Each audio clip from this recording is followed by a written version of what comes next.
Hello students, स्वागत है एक बार आपका फिर से मिस्ट्री के यूट्यूब के स्टडी मंत्र चैनल पर। जैसा कि हम प्रीवियस लेक्चर में स्टडी कर चुके हैं कि टूल्स ऑफ जेनेटिक इंजीनियरिंग, ये टॉपिक हमारा कंप्लीट हो चुका। आज हम लोग स्टडी करेंगे बायोटेक्नोलॉजी के नेक्स्ट नए टॉपिक के साथ में कि टोटिपोटेंसी क्या होता है। टोटिपोटेंसी के बारे में किसने ये कॉन्सेप्ट दिया था, इसके ऊपर हम लोग डीपली स्टडी करेंगे। तो आज हमारा टॉपिक है टोटिपोटेंसी।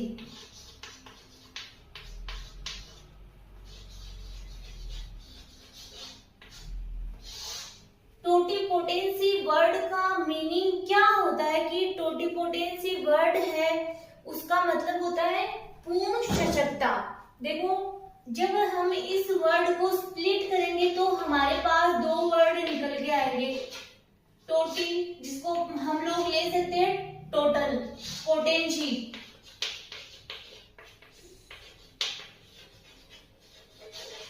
ठीक है, टोटिपोटेंसी मतलब ऐसी सेल जिसके पास क्या होती है, टोटल मतलब कंप्लीट या पूरी, पोटेंसी मतलब सशक्तता, पूर्ण सशक्तता। और किसके लिए पोटेंशियल, या इसको बोल सकते हैं पोटेंशियल।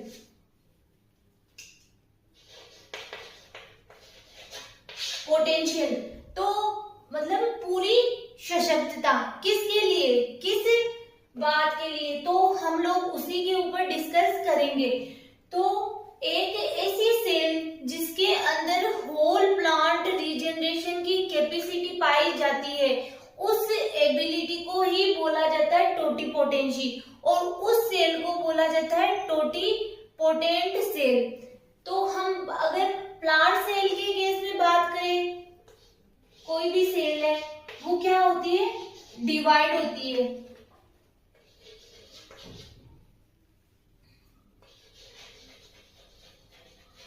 Generate whole plant.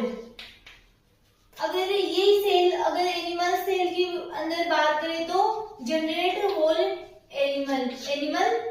लेकिन अगर हम ह्यूमन के केस में बात करें तो हमारी जो स्किन सेल है, क्या उसमें टोटिपोटेंसी पाई जाती है। जब हमारी स्किन को अपन किसी कल्चर मीडिया में रख देते हैं तो होल एनिमल डेवलप हो सकता है, नहीं हो सकता है। तो कुछ सेल्स टोटिपोटेंस मतलब कुछ सेल्स में टोटिपोटेंसी की कैपेसिटी पाई जाती है, कुछ में नहीं पाई जाती है। जैसे कि हम लोग बात करें कि जो प्लांट के केस में क्या होता है कि प्लांट के केस में, ये कोई प्लांट है,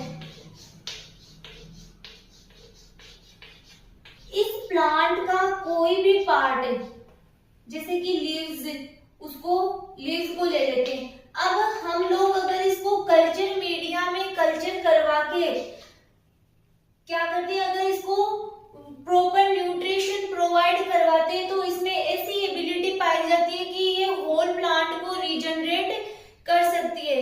इसको आगे हम बहुत डीपली स्टडी करेंगे प्लांट टिश्यू कल्चर में। इसके अंदर मतलब आपके सिलेबस में बहुत डीपली दे रखा है कि हर एक बात को एक्सप्लेन किया गया है कि इसमें बहुत सारी ऐसी टर्म्स भी आएगी, न्यू टर्म्स आएगी कि उसको आपको समझना होगा।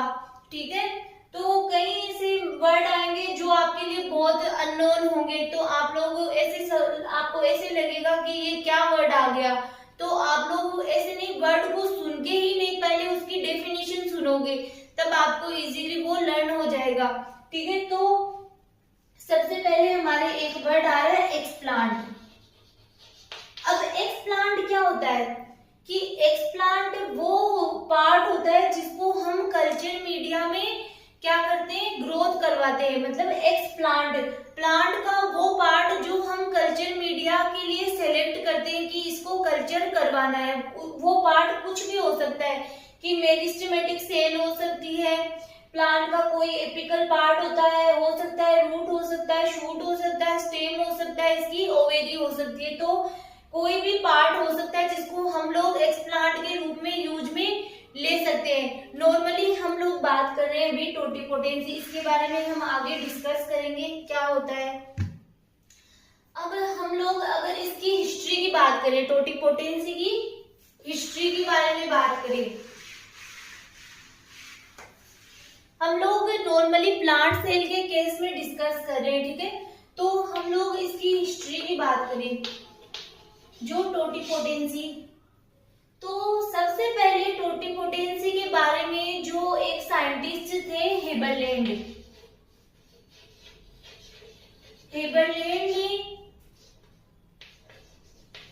1902 में सबसे पहले टोटिपोटेंसी के बारे में बताया था कि टोटिपोटेंसी क्या होती है। फिर आए थे FC स्टीवर्ड 1964 कई में 1950 भी दे रखा है, तो आप देख लेना, ठीक है। तो जो FC स्टीवर्ड नामक साइंटिस्ट थे, उन्होंने क्या किया था, कैरेट रूट की जो फ्लोएम टिश्यू होते हैं उनको एक्सप्लांट के रूप में लिया था और उससे होल प्लांट का रीजनरेशन किया था। और इन्होंने क्या किया था, FC स्टीवर्ट जो साइंटिस्ट है, उन्होंने सेल्यूलर टोटिपोटेंसी को एस्टैब्लिश किया था। सेल्यूलर टोटिपोटेंसी को एस्टैब्लिश किया था। टोटिपोटेंसी के बारे में तो सबसे पहले हेबरलैंड नामक साइंटिस्ट ने बताया था। इनका फुल नेम है गोटलिब हेबरलैंड। इन्होंने सबसे पहले टोटिपोटेंसी के बारे में बताया था। फिर आए थे FC स्टीवर्ट, जिन्होंने एक एक्सपेरिमेंट किया था। उस एक्सपेरिमेंट को भी हम डिस्कस करेंगे आगे, इनके नोट्स भी रेडी करेंगे। तो FC स्टीवर्ट है, उन्होंने कैरेट रूट है जिसके क्या किए थे, कैरेट रूट के फ्लोएम टिश्यू को एक्सप्लांट के रूप में लेके और उनसे होल प्लांट को रीजनरेट किया था। कैरेट के होल प्लांट का रीजनरेशन किया था और इन्होंने सेलुलर टोटिपोटेंसी को एस्टैब्लिश किया था। तो आपके ये है हिस्ट्री की टोटिपोटेंसी के बारे में किन्होंने बताया था। आगे हम लोग बात करें कि जो टोटिपोटेंसी होती है वो कितने स्टेप्स में कंप्लीट होती है। टोटिपोटेंसी होती है वो 3 स्टेप में कंप्लीट होती है। फर्स्ट है केलसिंग, सेकंड है डिफरेंशिएशन,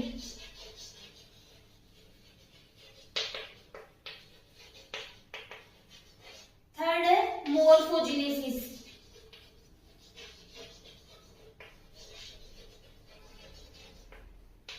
ये जो आज का हमारा टॉपिक है वो BSc और MSc दोनों प्रकार के स्टूडेंट्स के लिए इम्पोर्टेंट है, क्योंकि MSc में भी कई बार पूछा जा सकता है कि सेलुलर टोटिपोटेंसी, और प्रीवियस जो आपके लास्ट ईयर के पेपर है उनमें आया हुआ भी है। अगर आपके इनमें शॉर्ट क्वेश्चन भी आ सकते हैं, MCQs में भी पूछा जा सकता है और लॉन्ग क्वेश्चन में भी 10 मार्क्स में पूछा जा सकता है कि सेलुलर टोटिपोटेंसी क्या होती है। तो उसमें आपको पहले तो टोटिपोटेंसी की डेफिनेशन लिखनी होती है, फिर उसमें सेलुलर जो टोटिपोटेंसी का कॉन्सेप्ट भी पूछ सकते हैं, तो उसमें कॉन्सेप्ट अगर पूछे तो ही आपको कॉन्सेप्ट लिखना है। फिर अगर आपको सेलुलर टोटिपोटेंसी पूछा जाए तो आपको ये पॉइंट्स लिखने हैं, जो आपको मैं आपके इनके नोट्स रेडी करवाऊंगी बाय लैंग्वेज में। तो अगर आपके ऐसे पूछा जाए कि सेलुलर टोटिपोटेंसी, तो आपको कि जो टोटिपोटेंसी है वो कितने स्टेप्स में कंप्लीट होती है वो भी लिखना है, और इनके जो डिफरेंशिएशन की प्रोसेस है उनको कौन कौन से कारक प्रभावित करते हैं वो भी लिखने होते हैं। सबसे पहले अपन बात करते हैं कि केलसिंग क्या होता है, केलस क्या होता है। एक न्यू टर्म आया है केलस। तो केलस क्या होता है कि इररेगुलर,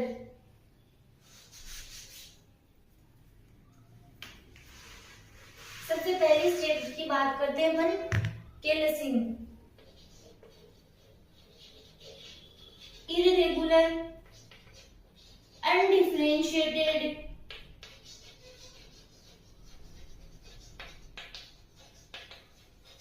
और पेरेन्काइमेटस सेल से बना होता है। ये इस केलस की डेफिनेशन है कि जो केलस होता है वो इररेगुलर मास, अनडिफरेंशिएटेड और पेरेन्काइमेटस सेल से मिलकर बना होता है। ये है केलस की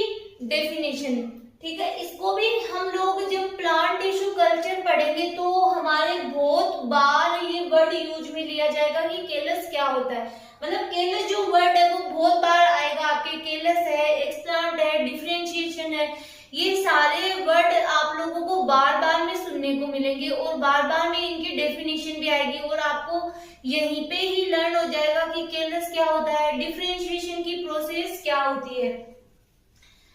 तो मतलब जो केलस होता है वो एक प्रकार की टोटिपोटेंट सेल होती है, लेकिन ये कैसी होती है, अनडिफरेंशिएटेड होती है। मतलब जब तक इसको कोई भी न्यूट्रिशन प्रोवाइड नहीं करवा जाए तब तक ये अनडिफरेंशिएटेड रहता है। जब इसको किसी कल्चर मीडिया में प्रॉपर ग्रोथ हार्मोन्स और न्यूट्रिएंट मीडिया मिल जाता है तो इसमें क्या क्या हो जाती है, डिफरेंशिएशन की प्रोसेस स्टार्ट हो जाती है। ठीक है, ये हो गया केलसिंग।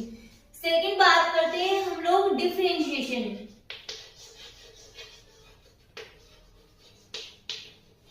डिफरेंशिएशन की प्रोसेस में क्या होता है कि कोई भी सेल है उसकी किसी भी स्टेज में अगर किसी भी प्रकार का चेंज हो रहा है, चेंज अब हम लोग बात कर सकते हैं चेंज में अगर उसकी मेटाबॉलिक, फिजियोलॉजिकल या फंक्शनली किसी भी प्रकार का चेंज हो रहा है किसी भी सेल की स्टेज में तो वो होता है डिफरेंशिएशन। अब किसी से अगर कोई अनडिफरेंशिएटेड सेल है तो उसको ग्रोथ हार्मोन प्रोवाइड करवा के डिफरेंशिएटेड सेल में कन्वर्ट किया जा सकता है। तो ये हम लोगों ने बात कर ली डिफरेंशिएशन की प्रोसेस क्या होती है।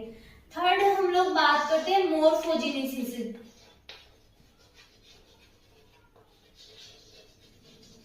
मोर्फोजेनेसिस की प्रोसेस में क्या होता है कि मोर्फोजेनेसिस मतलब ऑर्गन का फॉर्मेशन।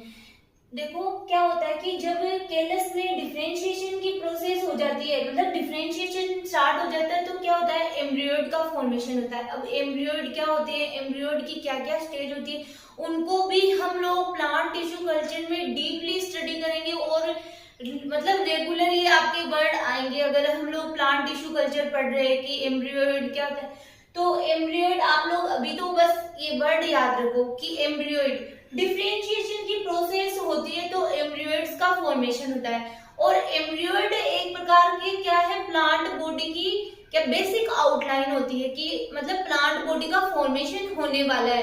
तो बेसिक आउटलाइन का जब फॉर्मेशन होता है तो क्या होता है कि जो हम लोगों ने सेल लिए उसमें रूट और शूट की जो मतलब रूट और शूट का फॉर्मेशन होने लगता है।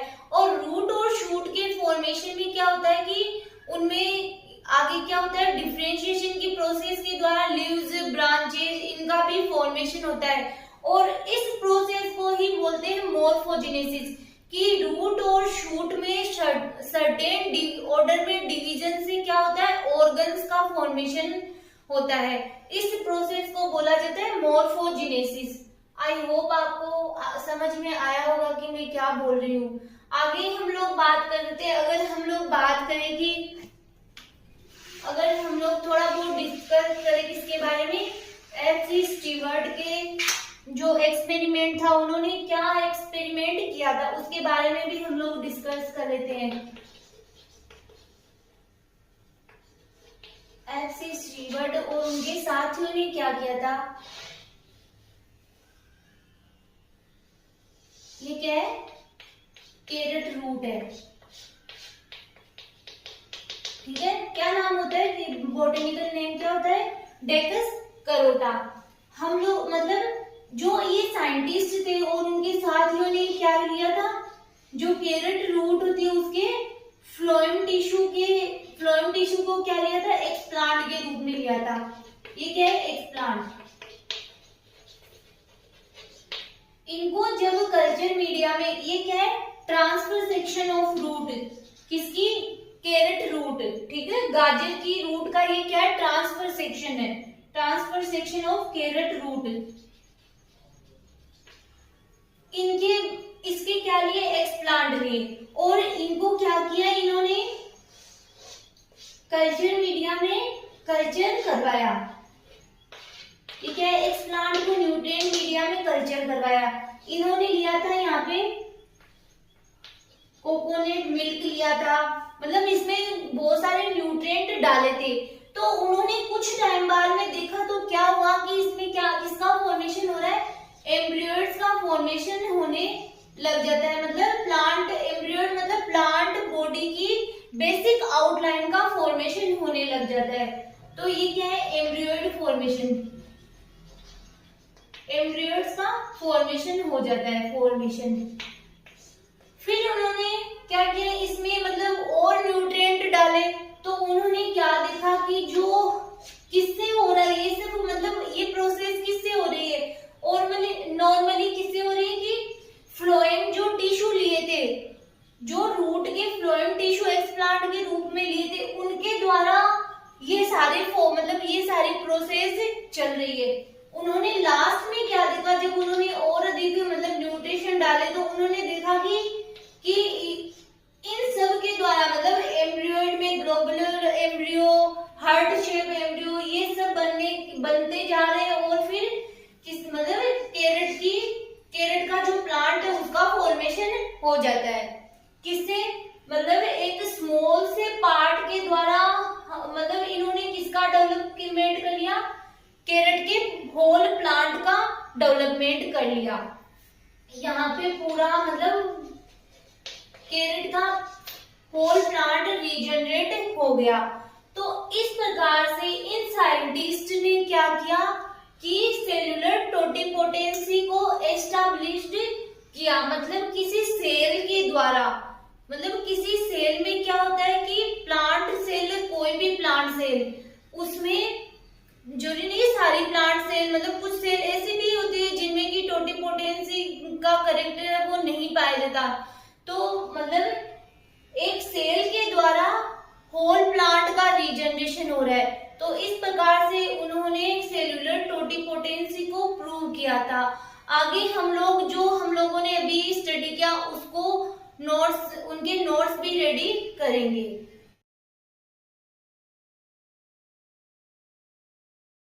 तो स्टूडेंट, जैसा कि मैंने आपको बताया वो ही यहाँ पे नोट डाउन किया गया ताकि आप अपने नोट्स प्रिपेयर कर सको।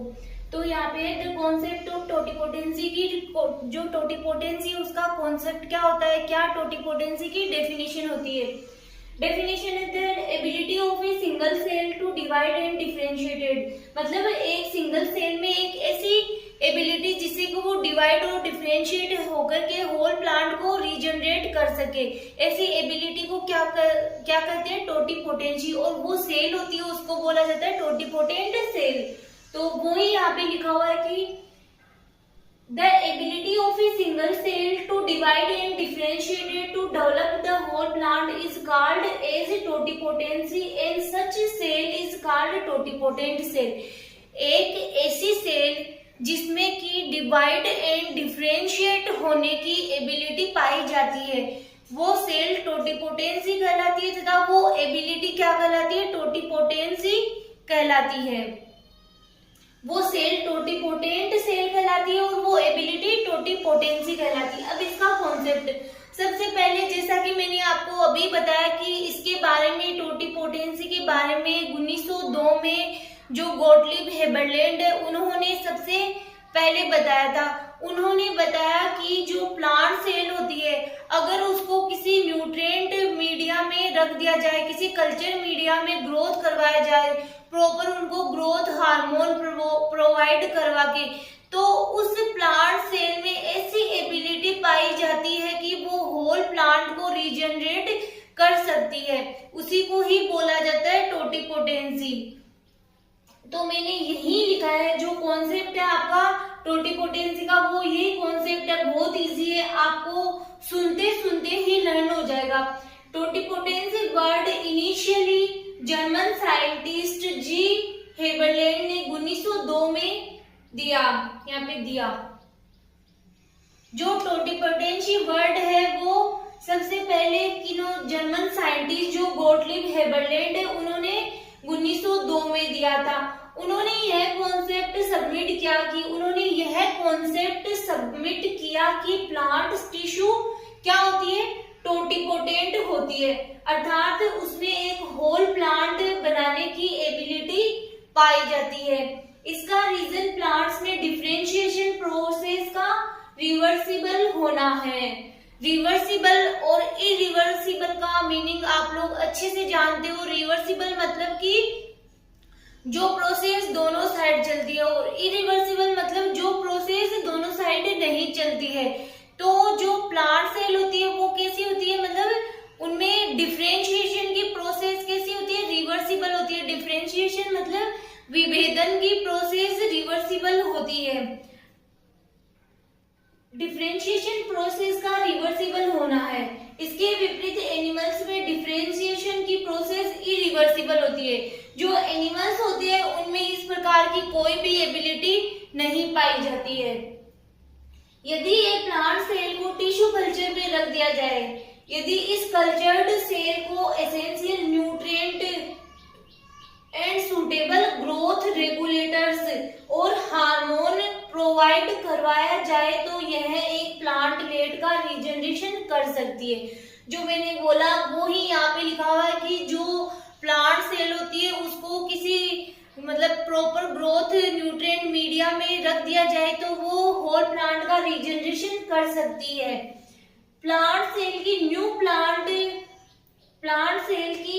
प्लांटलेट रीजनरेट करने की एबिलिटी को ही क्या कहा जाता है, टोटिपोटेंसी कहा जाता है। और ये किसका कॉन्सेप्ट हो गया, आपके टोटिपोटेंसी का कॉन्सेप्ट हो गया।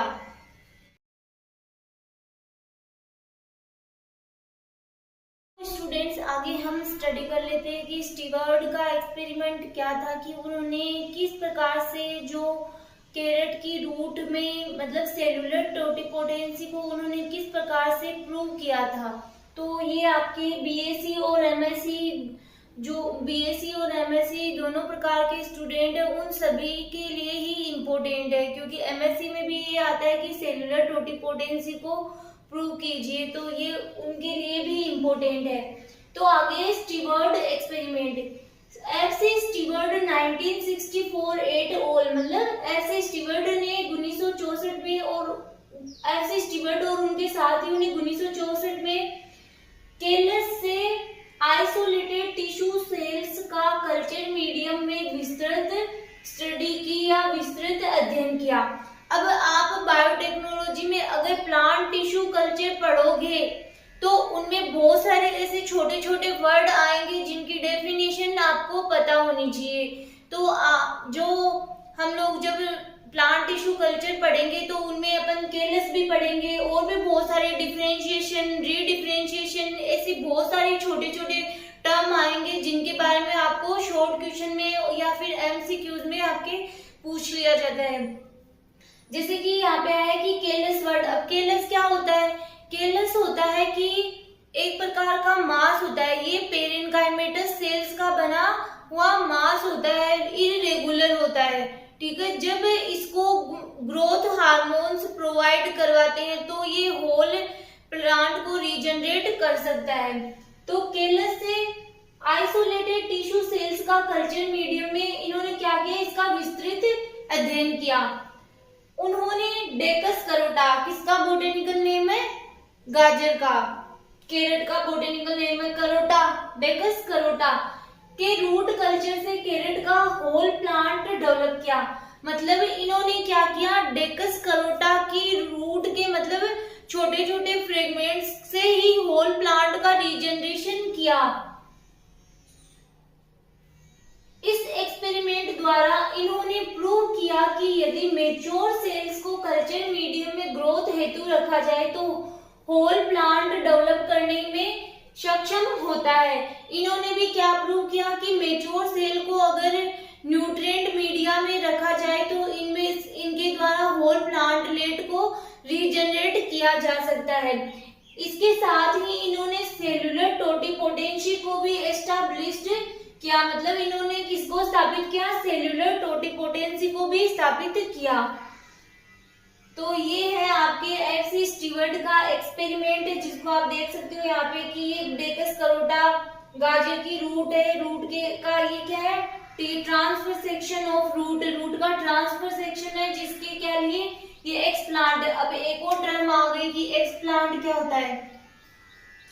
एक्सप्लांट वो पार्ट होता है जिसको अपन प्लांट टिश्यू कल्चर में कल्चर करवाते हैं। अब वो एक्सप्लांट के रूप में कोई लीफ भी हो सकती है, रूट का पार्ट भी हो सकता है, स्टेम का पार्ट भी हो सकता है, किसी प्लांट का मतलब एक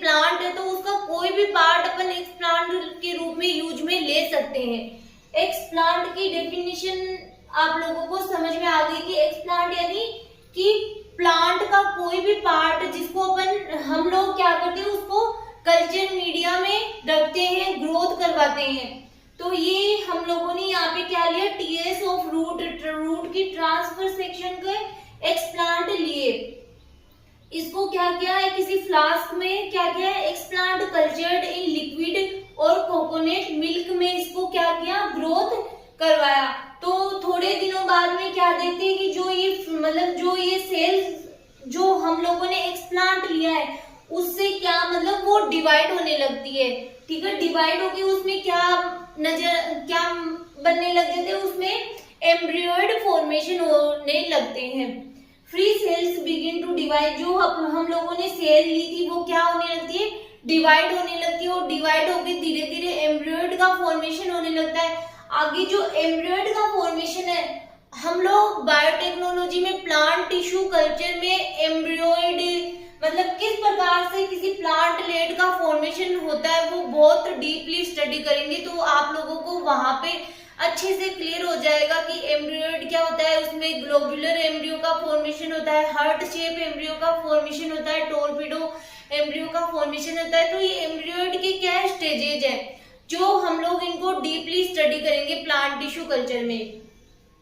एम्ब्रियोइड फॉर्म कल्चर्ड फ्री सेल्स, जो फ्री सेल्स होती है उनमें एम्ब्रियोइड का फॉर्मेशन होने लग जाता है, और ये लास्ट में किसी एम्ब्रियोइड के द्वारा किसका फॉर्मेशन होता है, प्लांट लेड का फॉर्मेशन होता है। यहाँ पे एम्ब्रियोइड में ग्लोबुलर एम्ब्रियो बनता है, हार्ट शेप एम्ब्रियो बनता है, फिर प्लांट लेड का फॉर्मेशन होता है।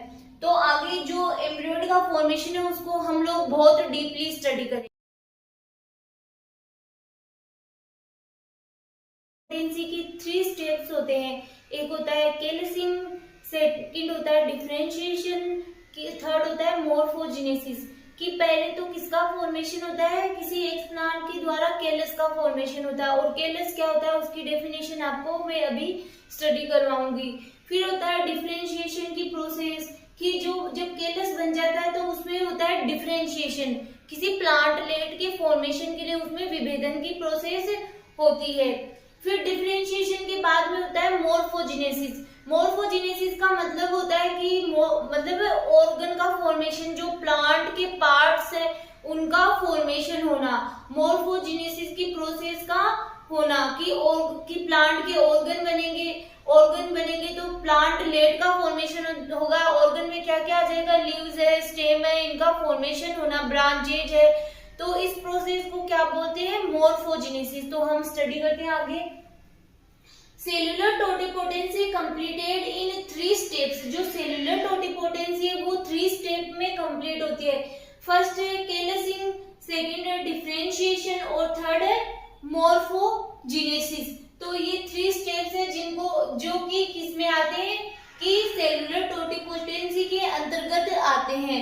एमएससी में नॉर्मली 10 मार्क्स में भी कभी कभी पूछ लिया जाता है कि ओनली इतना ही दे दिया जाता है कि सेल्यूलर टोटिपोटेंसी, तब आपको ये लिख के आना है। Callusing, a callus is a mass of irregular undifferentiated parenchymatous and totipotent cell.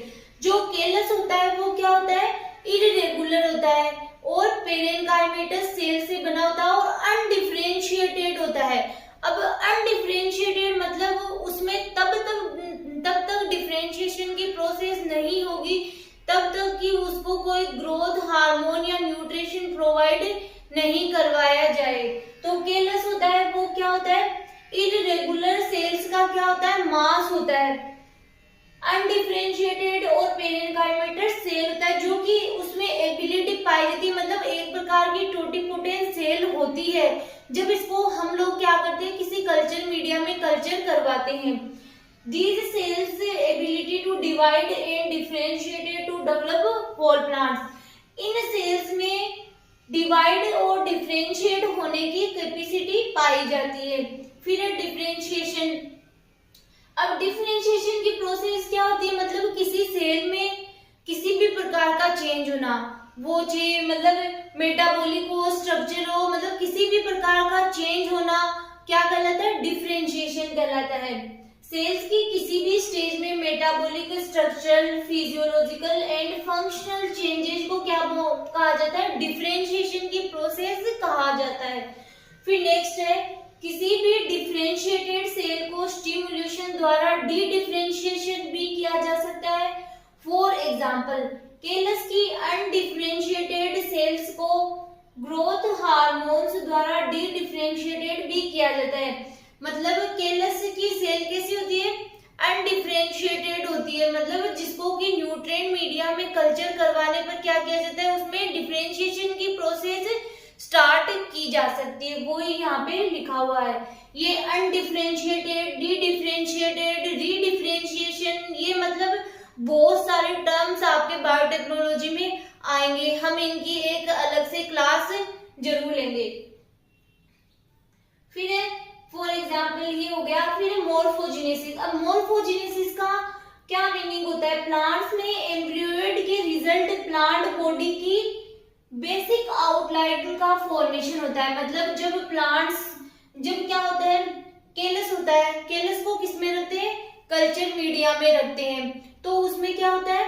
Differentiation की प्रोसेस स्टार्ट होती है, तो एम्ब्रियोइड का फॉर्मेशन होता है। तो एम्ब्रियोइड का फॉर्मेशन मतलब क्या हो रहा है? प्लांट बॉडी की बेसिक आउटलाइन का फॉर्मेशन हो रहा है, जिसके रिजल्टिंग एपिकल मेरिस्टेम के एक्टिव होने से एक्स्ट्रा ऑर्गन्स।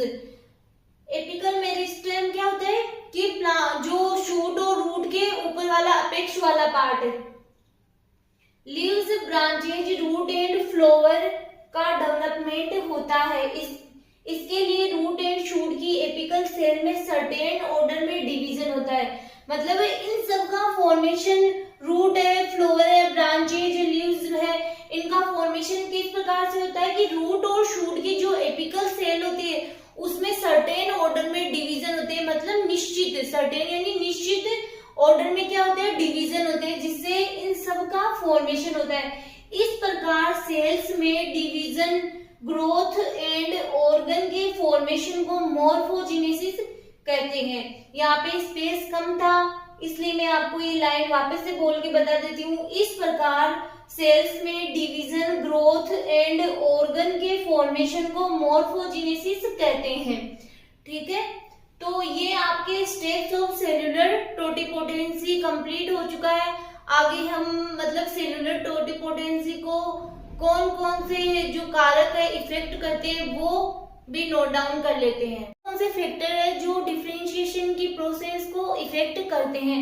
फर्स्ट है केमिकल फैक्टर। केमिकल फैक्टर में आ जाते हैं हार्मोन्स, जैसे कि ऑक्सिन है, साइटोकाइनिन है। प्लांट टिश्यू कल्चर में इनकी कितनी क्वांटिटी प्रेजेंट है उसके अकॉर्डिंग मतलब ये भी डिफरेंशिएशन की प्रोसेस को प्रभावित करते हैं। फिर है फिजिकल फैक्टर में आपके लाइट, वाटर, टेम्परेचर, ये सब भी क्या होते हैं कि डिफरेंशिएशन की प्रोसेस को प्रभावित करते हैं। कि जो किसी मतलब केलस है या फिर कोई प्लांट सेल है उसमें डिफरेंशिएशन हो रहा है, तो अगर लाइट मतलब कोई प्लांट है वो उसको डेवलप होने के लिए कम लाइट की आवश्यकता होती है, और उसको अगर हाई अमाउंट में लाइट प्रोवाइड करवा दिया जाए तो वो उस प्लांट सेल में डिफरेंशिएशन की प्रोसेस नहीं होगी।